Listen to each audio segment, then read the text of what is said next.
The United States and Iran may resume peace talks as early as the end of this week in Islamabad, despite a new US military blockade affecting Iranian ports and shipping through the Strait of Hormuz.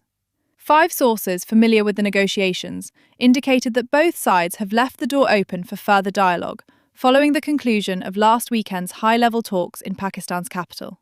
Pakistani officials have offered Islamabad as the venue for the next round, with lines of communication remaining active even after the initial sessions ended without a breakthrough.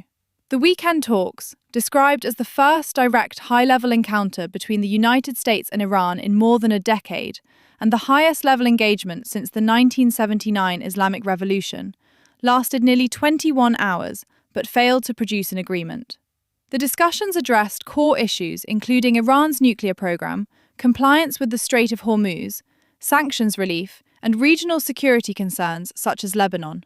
US President Donald Trump stated on Monday that Iran had contacted Washington expressing a desire to reach a deal, while emphasizing that the United States would not accept any agreement allowing Tehran to develop a nuclear weapon.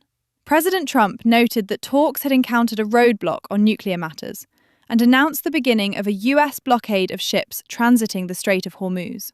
Vice President J.D. Vance, who led the American delegation, remarked in an interview that substantial progress had been made during the Islamabad discussions.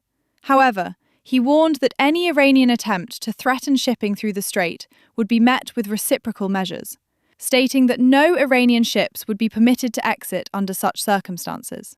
They basically threatened any ship that's moving through the Straits of Hormuz.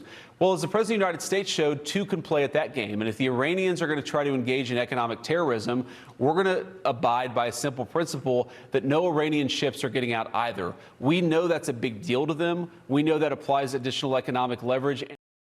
Ship tracking data has since shown minimal maritime traffic in the area.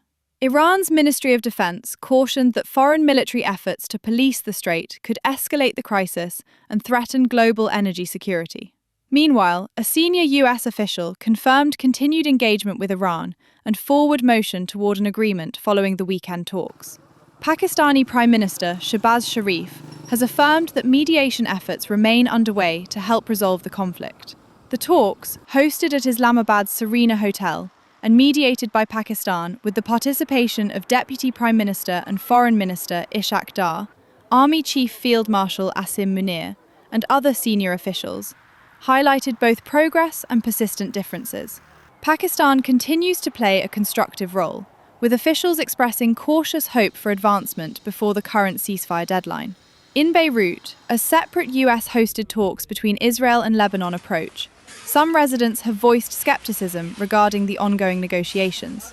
These developments carry important implications for regional stability and global energy markets. The possibility of renewed talks in Islamabad later this week signals that diplomatic channels have not closed, despite the recent challenges.